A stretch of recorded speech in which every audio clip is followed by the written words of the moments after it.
This is Fam Electric Ghost, and we are live on the air on our Facebook, YouTube, and Twitch channels. And we're happy to have Xoplasma back on the line. And before, we just did, I think, an audio podcast, which is what we typically do. But this year, we've been getting into video podcasting. And this is actually live compared to our other podcast.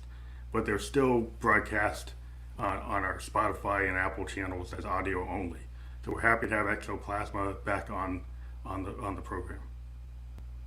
Yeah, thank you. I'm happy to be here again. Now we have something really cool. Is one of the things we can do now, because we have a video podcast, is we're able to actually show music, and a lot of times we show YouTube videos that the band has created. So you have a brand new song, Doing Life, you've got a video for it, you've got the Spotify link, and we've been kind of pushing that. So we actually have your link up as that's the Spotify version of the song. So everybody can go out there and check it out. But we're getting ready to go actually play your brand new song. So we're queuing it up. It's Doing Life, and this is your official video, your lyric video. And we're gonna talk about it on the backside. But yeah, we're just happy that we're come back on the program, and it's really cool to be able to show people a band's music, and so that we're very excited that we can actually offer that. So we're gonna get into this right now and play the video. So let me cue it up, and I'm gonna actually mute your mic, and then we'll be back on the backside.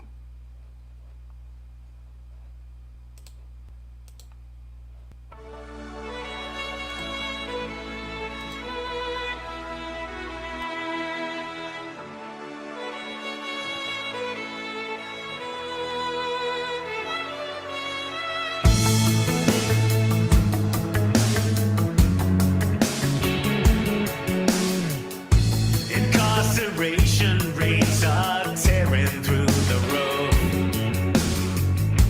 and every single institution's filling up. 1 in 2 inside is a father or a mom, and on the outside is a child who's losing out.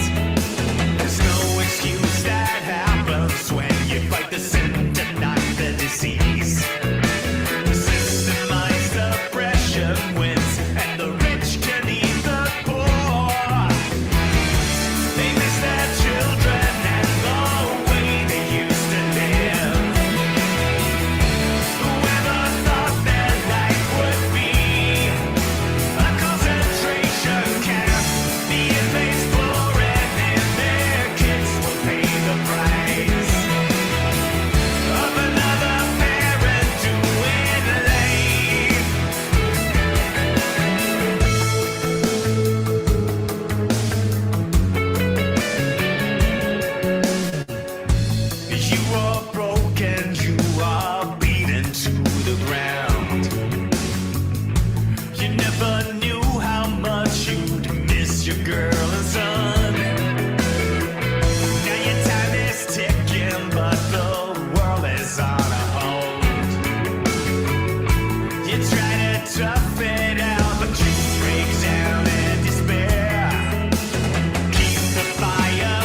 track of time.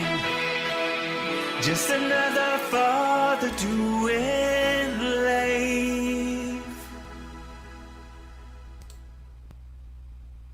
So that was Doing Life by Xoplasma, and we're getting back to our interview. So yeah, that's a real like hard look at what's going on in the U.S. And you know, I'm an African American, so I totally get where you're coming from. It's like not every day that we see, you know, people outside the U.S. understanding, you know, what's going on inside the U.S. Oh, that's true. Yeah, but the issue yeah, go ahead. Yeah, but the issue caught our interest in since many years actually, because I grew up with I don't know if you were born then, but there were a program called The Roots with Kunta Kinte. He was a slave, and he was caught in Gambia and brought to America, and it's about he and his family fighting to get free and so on. So I was growing up with that, and then you heard so many stories about. I mean, this song is about young African American men getting jailed without proper proof or witnesses. So it's not about. Some people think it's.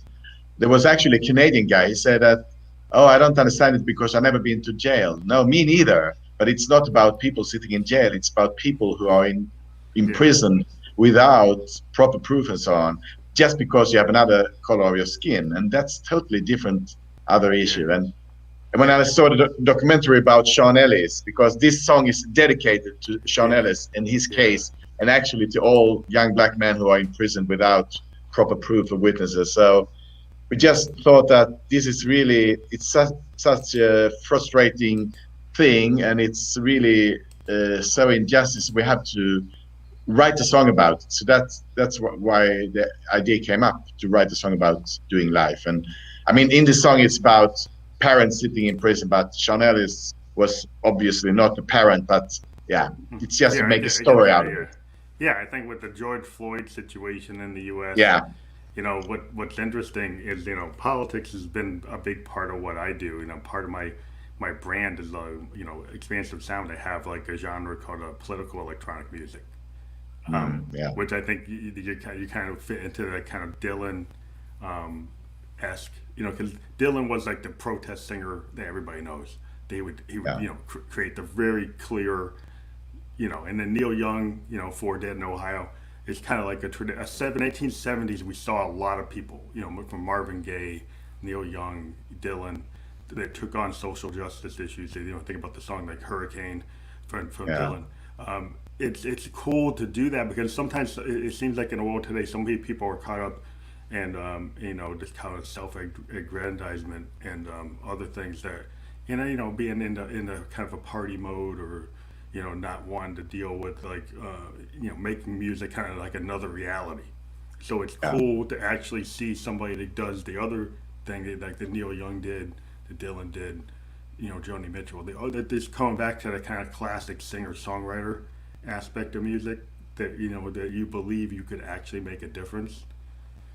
That's true. And so, and actually all our songs is about things that we think are very important, and that we, I mean, discuss privately with our friends and so on. And if you write songs, I mean, I don't want to write songs about just anything, because it's more interesting to write songs about interesting things that's happening these days. And you have a lot of interesting things going on in America, so it's quite easy to find issues to write about. Yeah, between the pandemic, and we already had, you know, being an African American, I can tell a story like, you know, that people might not understand. It's like, you know, I went to college. I'm a college educated. I'm a technical professional. I'm a musician, right? I own my own home, all this other stuff. But like when I was first a young man out of college, you know, I went and bought a sports car because I had a good job, and I drove it, and some cop just stopped me, and the first thing he asked was like, "Did I own the car?" Now, when if I had ever been, I've been with my friends in their Corvettes and their Camaros and stuff, and my wife friends, and nobody ever stopped them and said that. The first thing they say, they assumed that I couldn't actually own it, that I could have never bought it, that I had to have stolen it, and that's the kind of problem that African Americans have with the police, is they've got a lot of preconceived notions and bad training, and they just automatically go from like 0 to 100 for like Yeah. nothing. And we're taught as young people, like, you got to be real careful when you interact with the police, even if you're middle class or upper class or whatever. Um, Yeah. you just like try to be, don't be rude, don't make fast moves. It's like talk that a lot of American families, their parents will tell their kids, don't make a quick move, don't be rude, and then some people, parents, they don't have that, and the kids don't know that, and so they get into these big, issues where it's not right that I have to have this extra level of interaction, but we've kind of learned that we have to do that. And that's really outrageous. Yeah, I really, it's very hard to understand, but I know it's happening. And I saw a documentary about a young African woman, African American woman, and she said that she told her kids to be very careful on the streets. I mean, it's USA. It's a democratic country. It's really, it's not Somewhat. Belarusia we're talking about. Somewhat. Well, the thing is, like, if you live in Mississippi, or you live in like Houston, or you live like in Detroit, you live in Yeah, certain parts of this country, and even in, like, if you live in Boston, but you live in like Roxbury or Jamaica Plains, Boston, yeah, that's like a ghetto, right? And it's not like downtown. So if you're in that ghetto, like the Dorchester or Roxbury, the police departments there are very, very brutal. And it doesn't matter if you're in like New York. You could be in New York. You could be in Massachusetts. It's like there's this thing, and a lot of people don't realize. I'm to give a little history lesson because I took a lot of African American history in college. Is the police were originally like the slave patrols, right? So they yeah, would go looking for the slaves that ran away. That's like the first job that American police departments did, was to control runaway slaves, and to control, when the slaves were free, control free slaves. And then they started to create all these laws after emancipation that basically would make it illegal to walk around the street if you don't have a job, or if you don't have like $2 in your pocket, you could be arrested if you weren't walking in a certain way, if you're looking at somebody. So they could immediately put people into prison and get them back onto the cotton fields and make them work for free. So the police history in this country has always been connected to white citizens councils who had this idea called a sundown town. And the sundown town basically is, by the time the sun goes down, there should be no African Americans on the street, and it's the police's job to get them off the street. So if you have this history that goes back hundreds of years, and the yeah, regular people don't know it, say the thing is, like, African Americans, people don't understand. Like, my relatives were brought into this country in the 1700s. You have people that came in, through Ellis Island, but think about that. Like, African Americans can kind of trace themselves back to the 1600s and 1700s, and then we're not thought of as being citizens. When you have people who came in through Ellis Island, we came in like 100 years before that. So it's like, yeah. who's the real American? Yeah, that's very interesting. And actually, I mean, due to all things that happened, you had a issue in Minnesota quite recently, Yeah, and I saw Florida. there was a sheriff there. He was outrageous. He said to the journalist that, but so you don't want the police to do the job? You want us to stay at home and so on? And I was thinking, that's what we want you to do your job. And that is to respect Americans, all Yeah, Americans, no matter who you are, how you look like, old, young, men or women. But that's not what happened in all of America. I mean, some policemen are really good. I wouldn't say anything about that, but yeah, but yeah. of course you have but you It's have a some culture. problems with it. Yeah, it's a Yeah, culture, and yeah. It's like I said. It kind of goes back to, if your job was to control the slaves, if yeah, your job was to control the free slaves, if your job was to control the Negro civil rights workers, right? Because you believe in Jim Crow. The problem has been the police have been given a mission by people who were racist. So yeah, whether or not the police were racist themselves, they were given orders that were coming from a racist perspective. And whether they understood that or they just followed orders like a military officer that follows bad orders. You know, like in Vietnam or something, you follows the wrong order and slaughters like a whole village. Like when you do, yeah, the problem is like when you're in a kind of military type of structure or a police like structure, there's like this thing top down kind of orders, and then there's like morality, and then there's like what you know is right and wrong. And then sometimes what happens, people get confused. They get in a role and they're given a direction, and it's actually morally wrong, but it's been given to them as an order. Yeah. And so they don't seem to be able to make the distinction between what's moral and what's like so-called legal at that point in time. You know, and that has been the concern of African Americans going back to the beginning. Is like we've always had to kind of make America look at what they say. You know, all men are created equal. Then why in the Constitution are we considered 3/5 of a human being? It's written in our Constitution that we're 3/5 of a human being, and it never been written out of it. So when you have something like that, it's hard to not understand. Well, you can actually see why people are thought of as second-class citizens. If you've got it that the slaves are 3/5 of a human being, and you still don't take it out of the document, what are you supposed to think about that?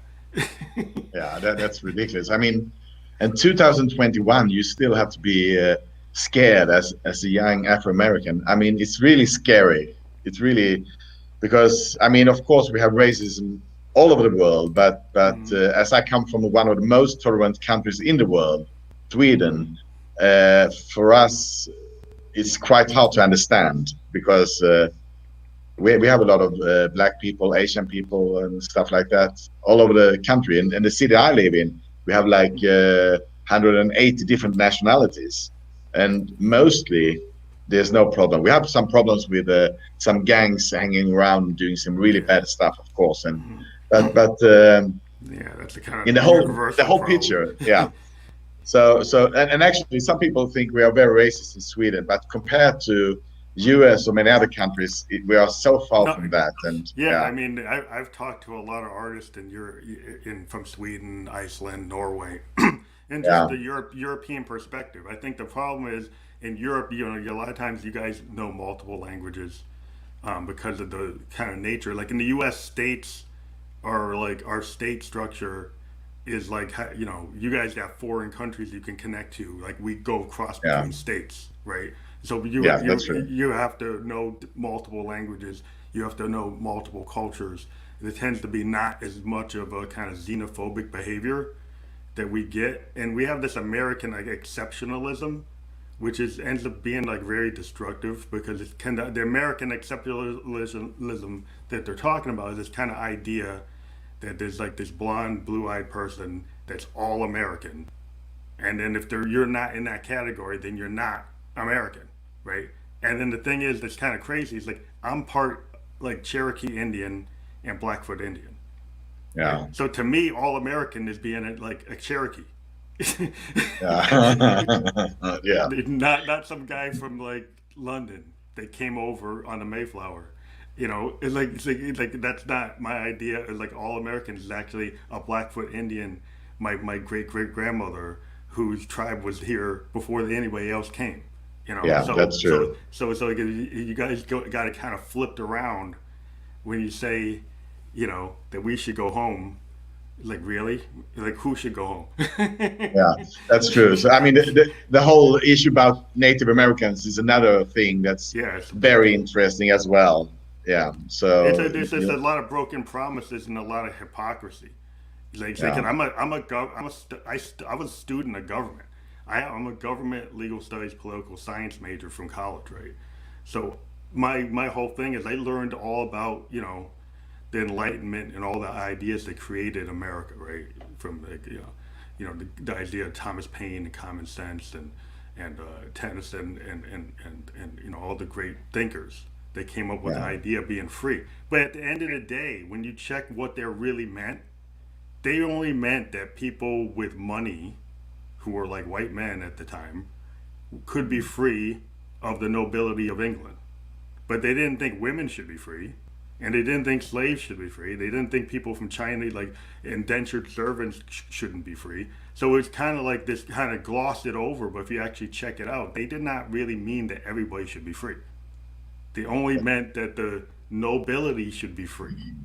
That the like like the people who maybe you weren't like part of the royal family, but you were an independently wealthy person, you should be free.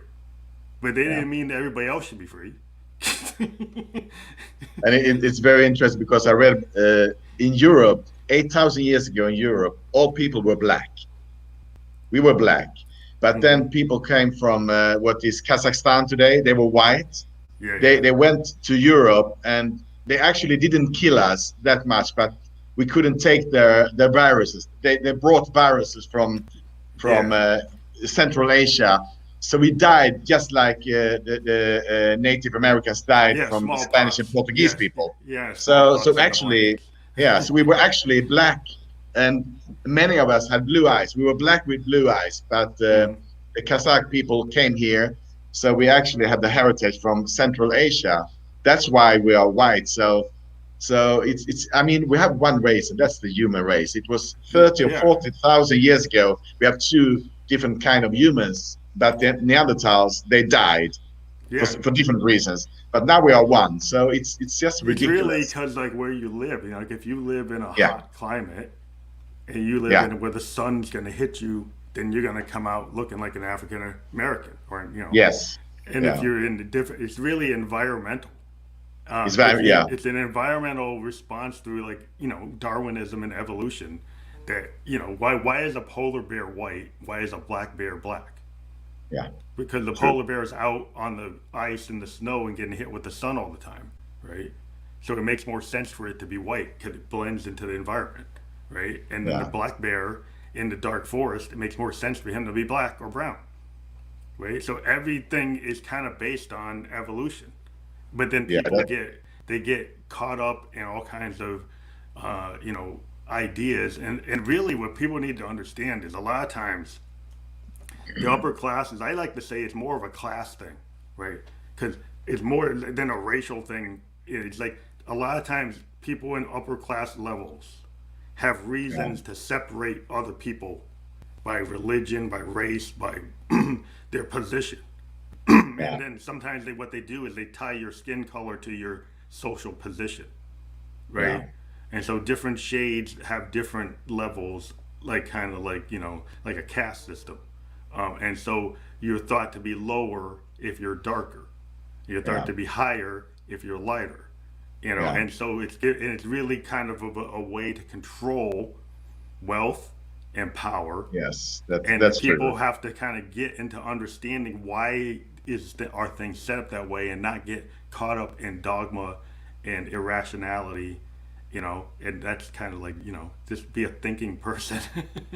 That's I think you really hit the point there. It's a matter of power, and it goes back a couple of hundred years ago and further on. And but the thing is that we, the people who can think and use our brain, I think we have to fight these injustices, and I will never accept it. It's just ridiculous.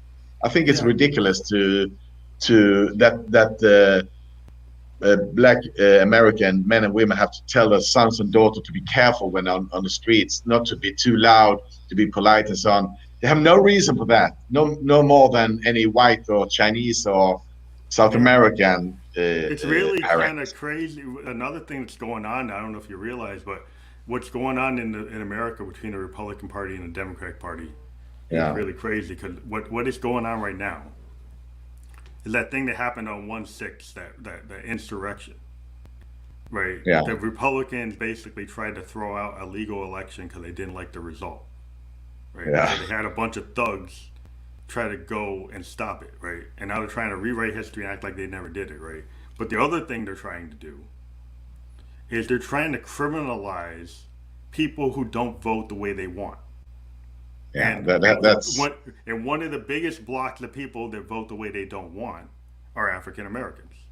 So they're basically trying to create laws in multiple states to make it so our votes are somehow illegal or illegitimate because we vote Democratic and so we have to be stopped. So what they do in the South, they'll go in a state, right, and where all the black people live, they'll close all the voting poll places and then only make one available, right? And so everybody has to go to one, and then they make a certain time that you have to go, and then not everybody gets to finish because you can't have everybody going into one facility. So they're doing things that are like 1950 level racism. It's very blatant, and it's very clear. It's full of lies, and really, it comes down to it. They don't like the fact that African Americans pretty much vote Democratic as a bloc, like 90%, and so they're trying to stop us from voting because when we vote, they don't get in. That's ridiculous. But that's the thing I really don't understand about America. It's so hard to get registered and all that. I mean, in Sweden, you are registered and everybody can vote. It's so simple. And again, it's 2021. We have artificial intelligence and we can fly to Mars and everything. So to be voting should be quite easy. Well, yeah, and they've made it very. They've made our voting stuck in like 1920. Yeah, or like 1850. I mean, our voting process is so paper, right? When it doesn't have to be. You know, we're the ones that created the iPhone. We could make it. You know, when I go to work, I have to do 2-factor authentication. I have like fingerprint IDs to get into my PC, right? I can do facial recognition to get onto my phone, right? Yeah. But when it comes to vote, I've got to physically go to a place, show them a utility bill, show them my ID, fill out a bunch of paper, and sit in the line. When all that could be done online, all could be done on my phone. Yeah. The reason it's not done on my phone goes back to the fact that if more people vote, the Republican Party doesn't win. And so their strategy is to make it hard for young people to vote, make it hard for elderly people to vote, make it hard for immigrants who become citizens to vote. They just put tons of blocks because they know that they can't win based on their politics if things are fair. And so they try to make things unfair by creating all kinds of roadblocks. And people got to understand that is the nature of the Republican Party. That is what they do. There's no legitimacy in it at all. But it's for me, together with the scenes you saw from Capitolium and so on, it's like if it was a show from Burma or Belarus, China or Russia, I would understand it. But it's the USA. It's the USA. That's really, like unbelievable. We've kind of degraded into a thing where we were like the world's policemen. And we would go around saying that, we go to Vietnam War and the Korean War because we said the Russians were doing this, right? Mm. And they were doing stuff. I understand that they were. And Russia's not a great friend of liberty, and China probably isn't either, But America has become very hypocritical in our behavior. Because we go and we judge other people and we say, they've got to have a free and fair election. And then we gerrymander. I don't know if you heard of gerrymandering. The Republicans will create these districts that look like salamanders. They're like, they're really odd. And the reason they don't make any sense because they basically are designed to keep minority votes from counting in an area where there's a large amount of minorities. They'll change the voting districts artificially to make it so that even though there are more African Americans in that area, their impact is low. And it's very, and they've been doing this. It's not just like this year. They've been doing this since Reconstruction. This is not something that a lot of people might not realize, but this is something that's been going on since like 1865. And it gets worse sometimes than other times. So during Martin Luther King's time, it got a little better. We had the Voting Rights Act of 64 and 65. But then we get backlashes. So the voting rights of 64 and 65, when Ronald Reagan became president, there was a super backlash on that. And ever since then, everybody talks about Reagan, but ever since Reagan got in, things in America have gotten worse for minorities. Because there's been this kind of retread to try to go back to like the 1860s and 70s and prevent African Americans from voting. and this year it's even worse. So, it's just it's the George Floyd situations and the situations with the police. That is like an easy thing to see. The harder thing to see is the nefarious things they do to stop us from voting.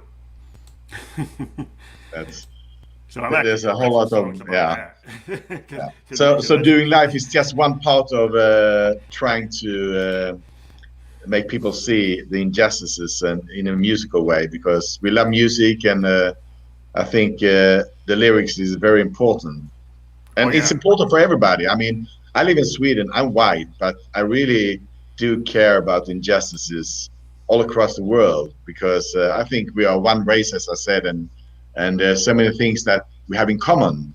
I mean, most things people have in common. We want to be loved. We want to have friends. We want to have a work and to be proud of our family and so on. We share that with everybody. Then we have a different religion. We look a little different. We have different sexes and so on. But mainly, we come from the same Yeah, we're all humans, soil. Yes. Maybe if you think about it, like I'm a big animal rights person, and I have a problem because I feel like mammals, or even like animals that aren't mammals, but if you look at all mammals, they feel. And there was this kind of thought that like somehow animals don't have a soul, and somehow animals don't feel pain, or they don't feel like we do, and they do. Of course. All life forms have dignity and have love and have some kind of feel for each other. Oh yeah. And the problem that's been is like there's been this kind of segmentation of species to like say, oh, we don't have to care about them. And even in our own species, we have people say, well, this person's lower than me, or this person's different than me, or this person's the other, so you have to hate the other because they're going to take something from you. So there's been this anti-immigrant feeling in the U.S. because somehow these immigrants are going to they're going to steal your wealth, they're going to steal your job, they're going to kill your wife, they're going to rape your wife, they're going to yeah. I mean, it's really crazy. And like the thing is like most of the people who come here work harder than people who are actually here, right? Yeah.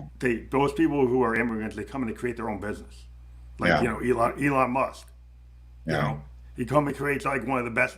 Look, he created Tesla, eBay, not eBay, but like SpaceX, all these different things. And he's an immigrant. It's like immigrants tend to come here and create businesses, but then we get people who get jealous or get upset and are they're lazy and they don't do it, and then they get mad and say, well, why does he have money? Well, because he works hard. It's like, come on, they work. If you come and you have drive, and you go and you make something of yourself, then why are you going to get jealous? It's like we got people that are doing very ignorant things to Asians right now. They're going that's saying, terrible too.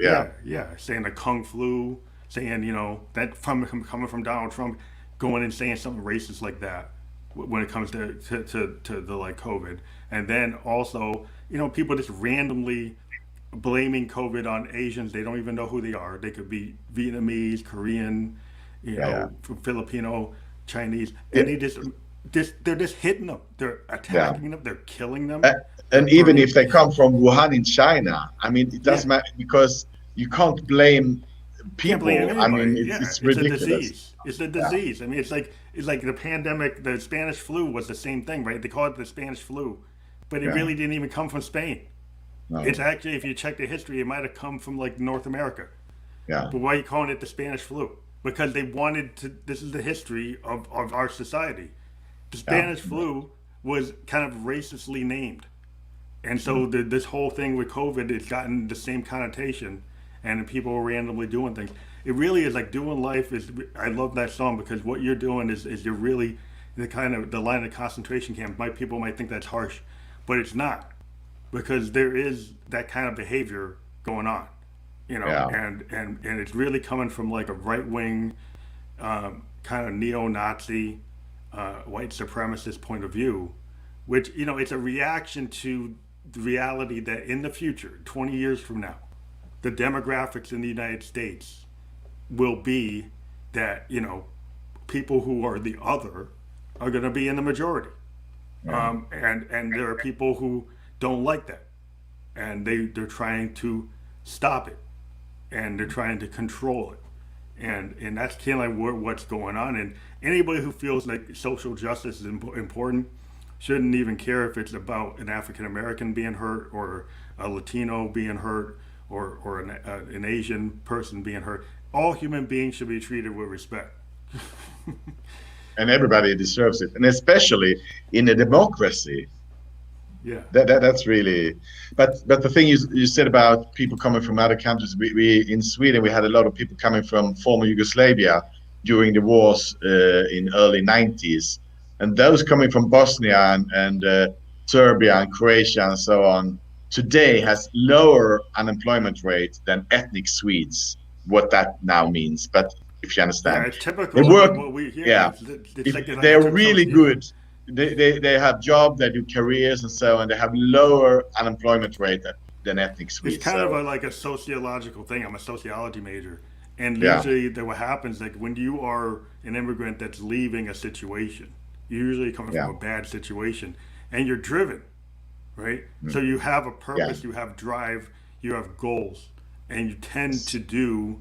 And it's sociological. It doesn't even matter what race you are or class. It's like if you're coming from a war zone, if you're coming from like being politically a political refugee, if you're coming because you got the drive, because in your society you can't make a business, but if you come to the U.S. or Canada, somebody will let you go and create a business. So you say, well, wow, I'm not going to be subjugated because where I am, I can't do it, so I'll go there, right? And so that is typically why immigrants tend to do that on a societal level.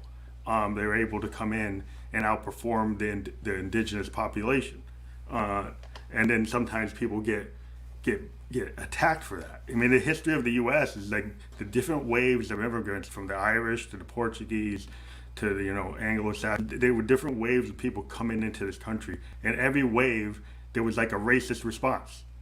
There was a response to the Irish. There was a response to Portuguese. There was a response to different people from different areas of the world. That people would go and call them names or force them into certain sections of the city, and they would have to live in that section. I mean, South Boston is like an Irish zone. It was like made. That was the area all the Irish were supposed to go to, and if they tried to get out of it, they were attacked. And so it's like it's really silly, but I mean that's what happens. And Scandinavians went to, I think, Minnesota and North Dakota, and that part. Yeah, it's just like people get put into zones, and whether it's formally done, but it's kind of controlled by real estate, it's controlled by things, and whether or not it's a mass conspiracy. But it's like, well, how did that happen? That every Irish person is like in this one area, or why is it that like all the black people are in this one area?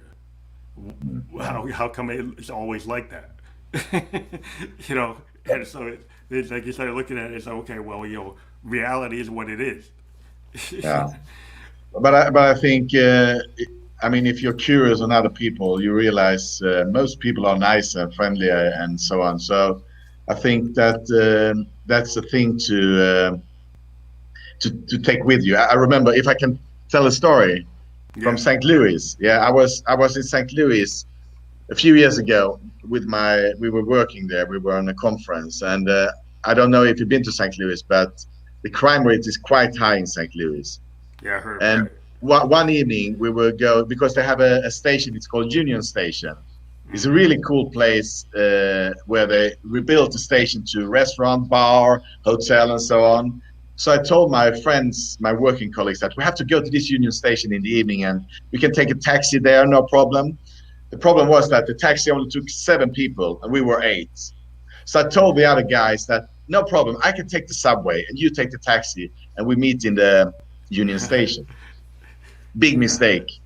When I went off the subway, I was surrounded by 5 black men in 2 seconds.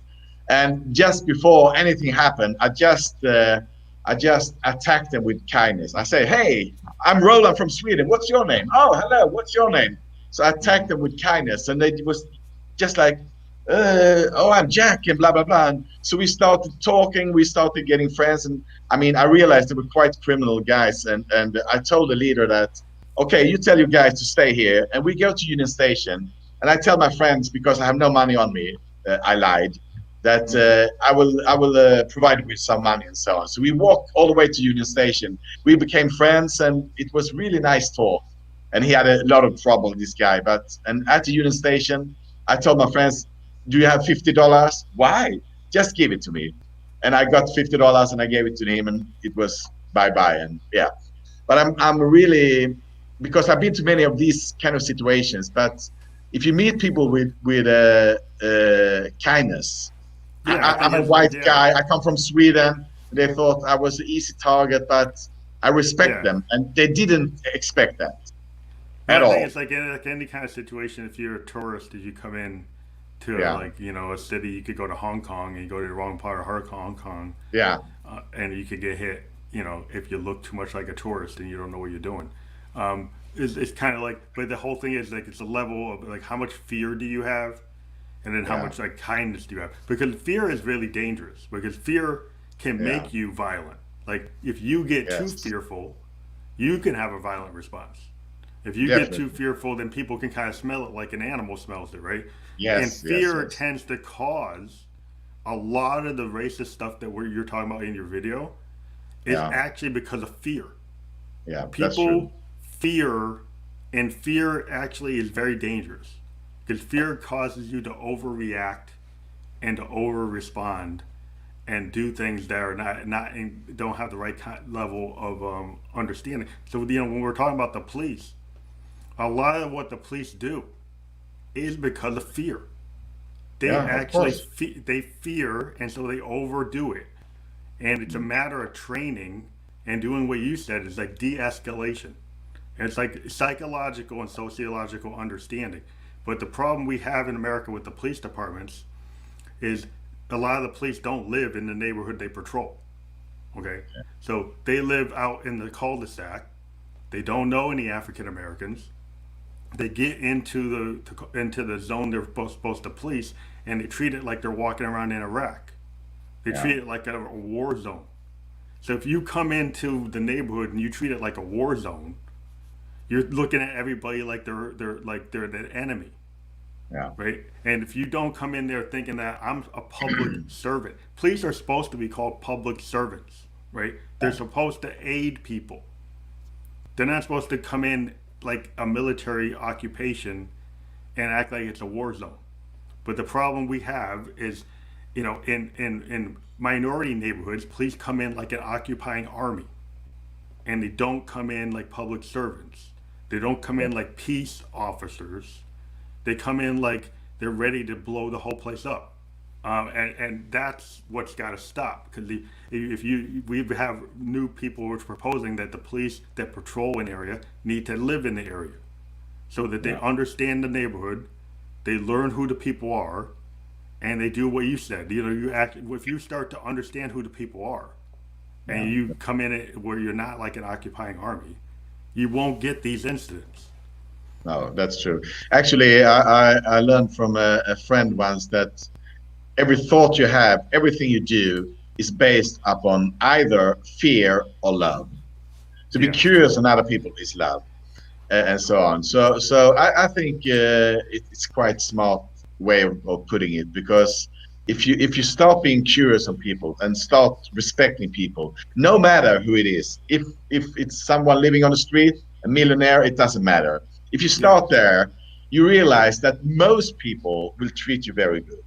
Most. I met so many yeah, people around the world living on the streets in India, or in Paraguay or whatever, or middle class, upper class, whatever. I don't really care. I care about who you are, not how you yeah, look, not what yeah. you I think. earn, but who you are as a person. If you start there, things are getting much more easy, I would say. Well, I think it's like this. It's kind of like you got to be judged on the content of your character. Yeah, And it's kind of going back to what JFK and Dr. King and Gandhi say. It's the common sense. It's like everybody is a human being. Everybody has a family. Everybody has friends. Everybody has like vulnerabilities, and yeah, it's really trying to not have that fear, trying to have more love in your heart, being kind of like a John Lennon point of view.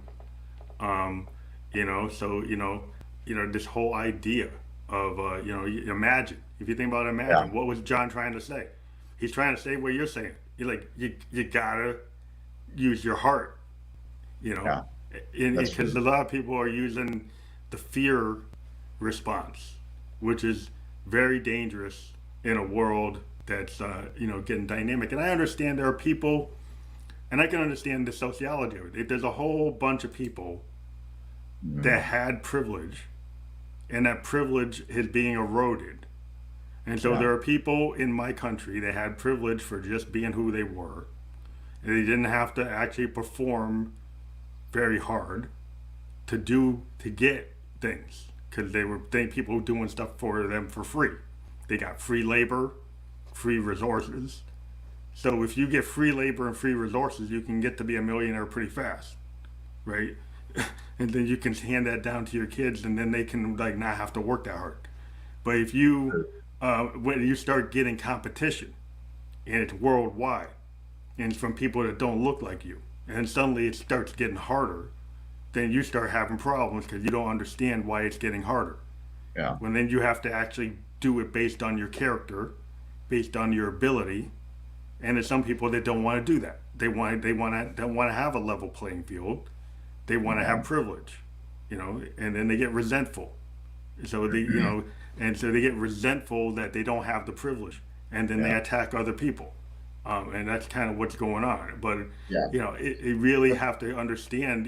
I can empathize with a person that had something and they're losing it, Yeah, and I understand I why can they understand do. it too. But on the other hand, it's not fair. If I got some privilege because I look the way I do, I have to realize it's not fair. So if it's not fair, you should share. That's my idea of things. Yeah, a lot of people So have a hard time sharing. yeah, so actually, because I had a lot of projects. One in Gambia some years ago, we had a football project and water project and so on. And I think I realized when I grew up, I was very privileged in that sense that just because of the color of my skin, people have another respect for me than they should have. They should respect me because of the person I am, not Hmm. how I look.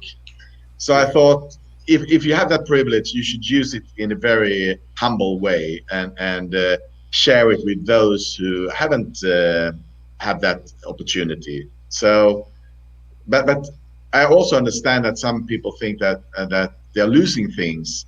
But on the other hand, that's the way the world looks like, and that will never change. You have to step up instead and take away the hate from your heart and the fear and start with respecting people, and your life will be better. I'm sure about that.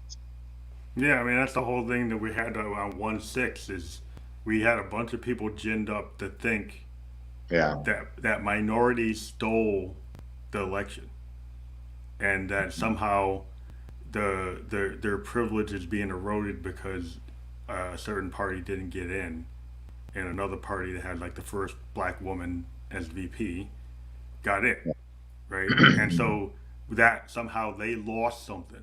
And the weird thing was when they checked a bunch of people who were in that insurrection, they didn't even vote.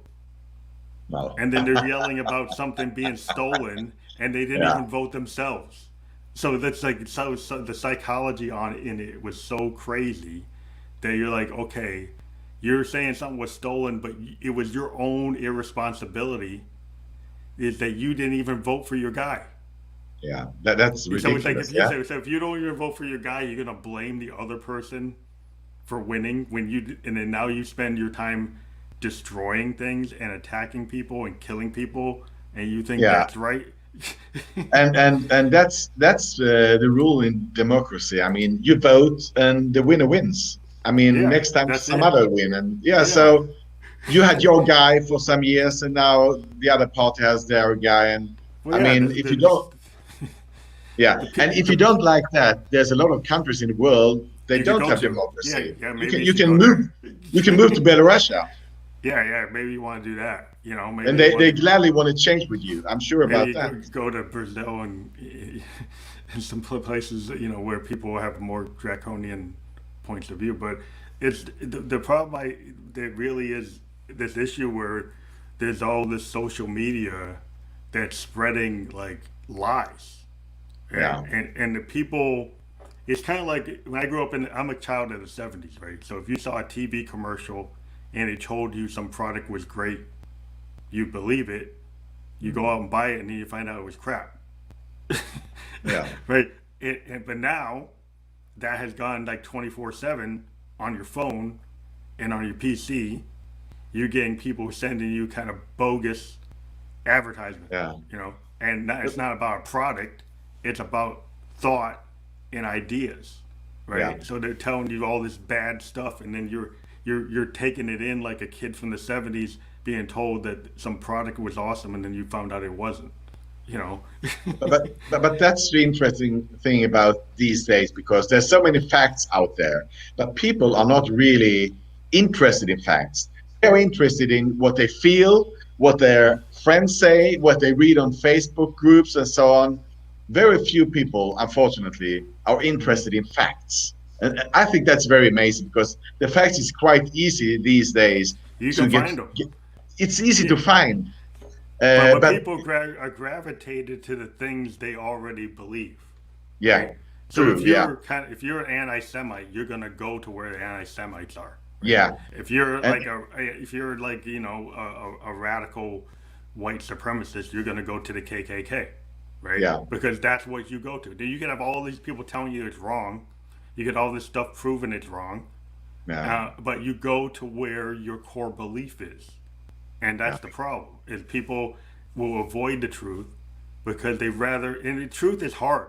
Because you know what happens? Truth actually hurts, right? Oh If yeah, you actually are a thinking person and you get into the truth, like, and you look at yourself and say, no, I've got some problems, right? I'm not yeah, good at this. I should be better at that, right? Maybe I should yeah, be, more kind to people. Maybe I should be more understanding of people. Maybe I should, improve myself. But it's easier to blame some other person for your own fault, yeah. you That's know, true. instead of looking at yourself and say, yeah, honestly, I don't know how to do this. Well, or you could But say, well, this other person is keeping me from doing it. but everything starts with yourself. Sometimes I look in the mirror and ask myself, Roland, do you really want to be your own friend? Do you really want to be your own partner, your own colleague, and so on? So I mean, it's very hard to change yourself. You can never Yeah, change other people, and it's very hard to change yourself. So, but you have to start there to see how I affect other people, instead of, because it's very interesting, because if you read in Facebook and so on, people say they're very bitter or whatever, and I always think, you this say a lot about you. I mean, yeah, it's like if you hate dogs and I love dogs, and in yeah, front of us we see a dog, we don't know this dog, and then you will be like, oh my God, that's a scary dog, and I will be like, wow, that's an amazing creature. But the dog is just a dog, isn't it? yeah, It yeah, it doesn't say anything about the dog. It says a lot about me. It says a lot about you. Yeah. yeah, So yeah, that's why. yeah. So The what fear people think response, about other yeah. people say a lot about them. If you think about that dog scenario, what I'd like to go further with it is like, right, you come in there, right, as a person that like doesn't like dogs, you fear dogs. Yeah. The dog's actually going to feel that from you, Oh yeah, and then it's going definitely. to respond and actually it's going to make it self-fulfilling prophecy, because the dog is Yes, going to react bad to that person, you are right. right? You are right. And so that I think that's a good analogy for what actually happens with the police. Yes. The police do the same kind of thing. Like they Yeah. already have this preconceived notion, so Yeah. when they get into a scenario, they don't take a person at face value. Yeah. You know, You're they totally right. So this is a very good analogy. So you're so right. So that's why you really have to think about your reaction. If I react to another person, I have to ask myself, why do I react in this way? Because that's only a reminder of myself who I am, not about that person or whatever it is. So you're so right, and that's so interesting. But yeah, that's the sad thing is that too few people reflect on that, no. reflect on See, it's who very they not are. true. Yeah, It's yeah, like because you'll get like demagogues out yeah, there, like we just had with our last president. They'll just go out there. He made statements like everybody from Central America everybody was a rapist. yeah. Not that That's there were not that there were some, but everybody coming over was a rapist, right?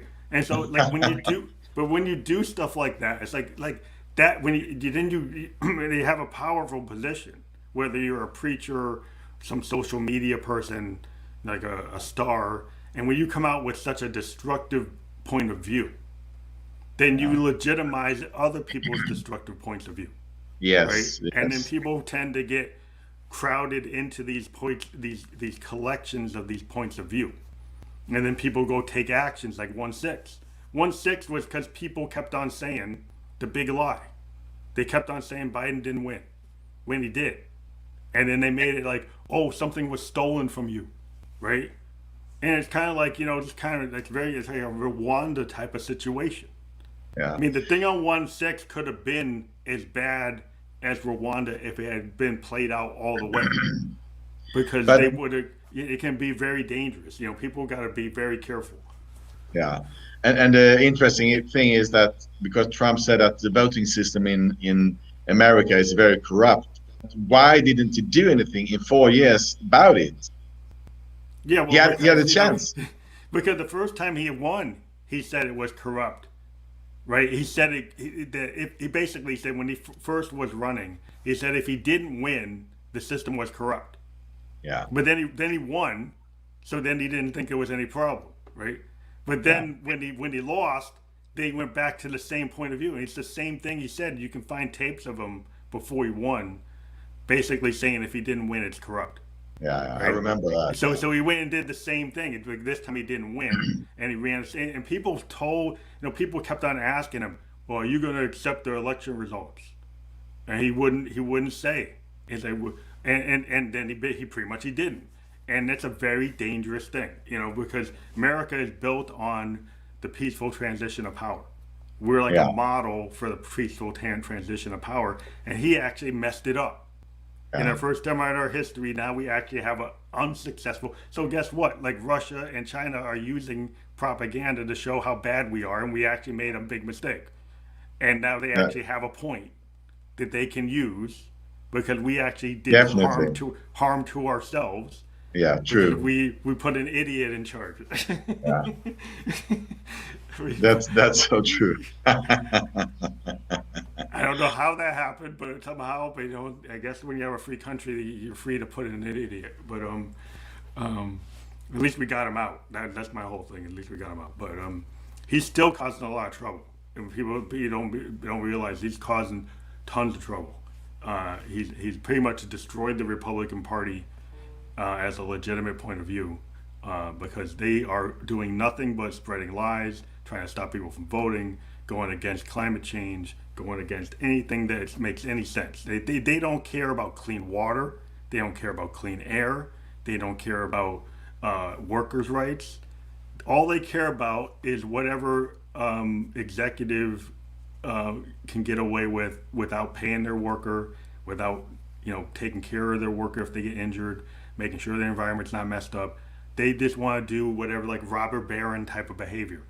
You can go and create a coal mine, rip up the earth, pollute the water, and then walk away and have no responsibility, and they think that's okay.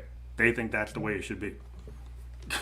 That's it's a different world. Yeah, really. That's the way it used to be. That's not the way it's going to be going forward. Wow. Hopefully, yeah. So but yeah, I'm glad I had you on, because it's cool that you so far away from America understood what's going on, and then you're trying to put a light on it. And I think anybody around the world that puts a light on what's going on here, is to be, commended. Because thank you. We need that, and people need to hear it from people who don't just look like me. They need to hear it from anybody else, Yeah. Thank you. So I'm very happy that you were on the program. This is going to be out there. Like, it's been live out there. We've been over an hour, and we appreciate that you came on. And we are going to have this on our audio version, so I'll send you the links. It takes like an hour. It'll go out to Spotify and all the things that we did before. It's going to go on the same channels. It just takes like a little bit for it to happen. Yeah. Oh, but I would want to say one thing for your band, though. Okay. I don't know. That we're doing an online festival from Yeah. July 16th to July 18th, and we are actually doing it a couple of different ways. If a band can't stream live, they can give us a tape of a live performance, and we can actually run that. Okay. And if you can do like a in studio or unplugged performance, we can do 20 minutes, and we're doing it from the 16th to the 18th. We're running like 8 hours a day on the 17th and 18th, from like in the morning our time to night. So if you're interested, let us know, and we can set you up. I will talk to the guys and we'll see what happens. But thank you for the invitation. Yeah, I appreciate it. And thank you for inviting me to this 1 hour program. I appreciate that as well. Thank you very much. Well, we hope everybody clicks on the link. It's permanent here. They'll go right to the Spotify. I kind of recreated the link in my own thing, but I wanted it to be clear what it was. Yeah. And so, yeah, we appreciate it. Everybody who watches this program, I encourage you to go to the band website, to go to their Spotify, go to their Apple site or Tidal, wherever you listen to music. Download, like, share, put it on a playlist, tell your friends, and buy the merch, support the bands you love. That's kind of the whole thing why we do these interviews is we want people to support the artist we talk to. We want you to listen to more than just one song, check out their whole catalog, and really give them a shot, because I think that's the best way to understand a person's work. So I'm glad that you came on the program. Thank you very much. And we have many interesting lyrics in the other songs as well, so I think that would be a good idea. Okay, thank you very much. Yeah. Okay, thank you. Okay, you take care.